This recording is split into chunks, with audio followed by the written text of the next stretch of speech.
Roxy, muchísimas gracias y evidentemente el tema lo tiene nuestro invitado, el doctor Andrés Hernández Porras, urólogo. ¿Cómo estás, Andrés? Muchísimas gracias por venir.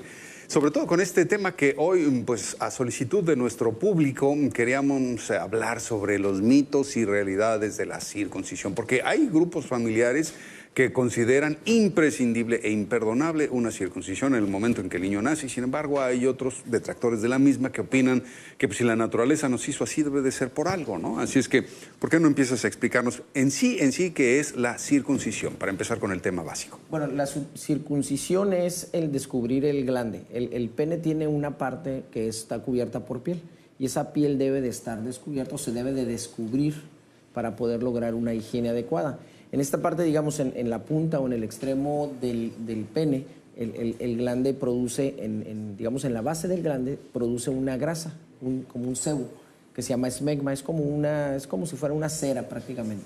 Entonces, una persona que no tiene una retracción o que no se recorra bien la piel, no va a llevar una higiene adecuada y ese esmegma, bueno, pues se puede asociar a infecciones, ¿no? ¿Ese esmegma qué función tiene en el glande? Realmente no tiene una función específica, pero lo que sí produce es una irritación crónica. Por ejemplo, nosotros sabemos que una persona que tiene un prepucio que no se recorre, o sea, esa piel que está atrapada en la punta, va a hacer que ese esmegma se acumule y tiene mucho más riesgo de desarrollar un cáncer de pene por irritación crónica que una persona que tiene la circuncisión o que tiene una, digamos, retracción adecuada del prepucio, ¿no?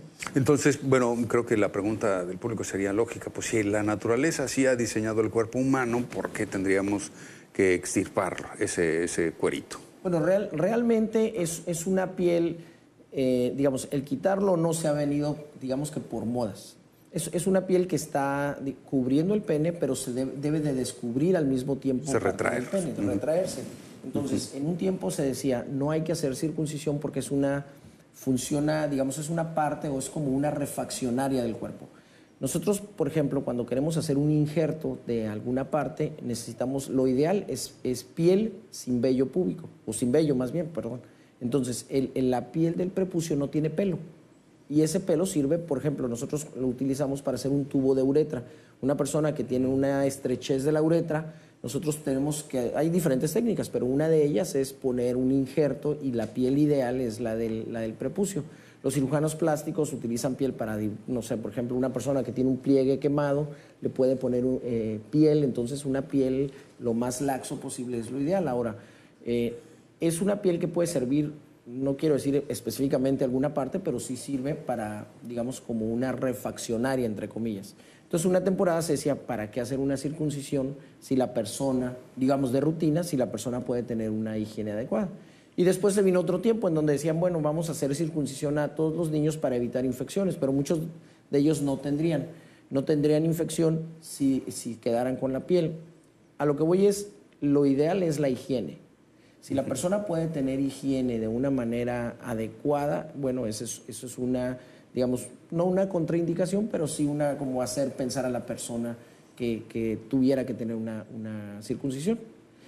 Entonces, esencialmente es moda, ¿no? O sea, porque lo que debería de estar establecido con o sin circuncisión es hábitos de higiene correctos, ¿no? O sea, se le debe enseñar al niño a higienizarse sus partes. Sí, así es. Ahora, el año pasado hubo ya un estudio formal en África, en donde hay una incidencia muy alta de HIV, de SIDA. Entonces, el HIV, se hicieron un estudio de gente que tenía circuncisión y gente que no tenía circuncisión. Entonces vieron que la gente que sí tenía circuncisión tenía más, digamos, menos posibilidad de contraer el HIV que la gente que no tenía circuncisión. Entonces, algún tiempo también se habló que servía como un factor el tener la circuncisión, un factor de protección para ciertas infecciones de transmisión sexual, pero también un factor de riesgo para otras enfermedades de transmisión sexual. Entonces, lo que se veía era, ok, la persona que sí tiene prepucio, la persona que no tiene la circuncisión, va a alojar más microorganismos, que bacterias, que virus, dentro de ese capuchón, y eso va a hacer que sirva como una incubadora.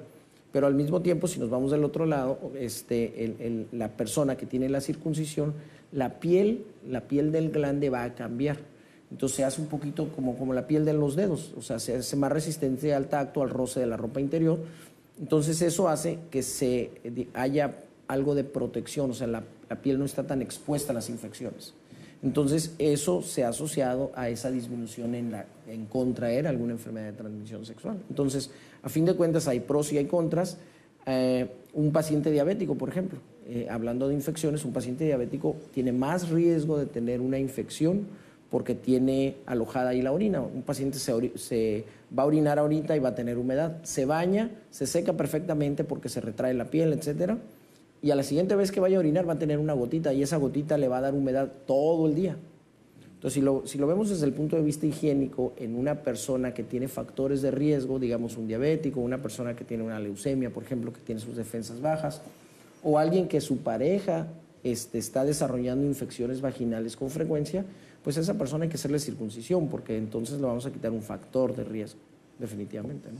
Bueno, pues entonces sí hay que considerarlo. Y yo creo que con todas estas pros y contras, por eso en ocasiones se pone de moda y mucha gente opta por, bueno, pues de una vez, ¿no? Que está chiquito, porque otro de los mitos es que la circuncisión resulta más dolorosa entre más grande es el individuo. ¿Es esto cierto?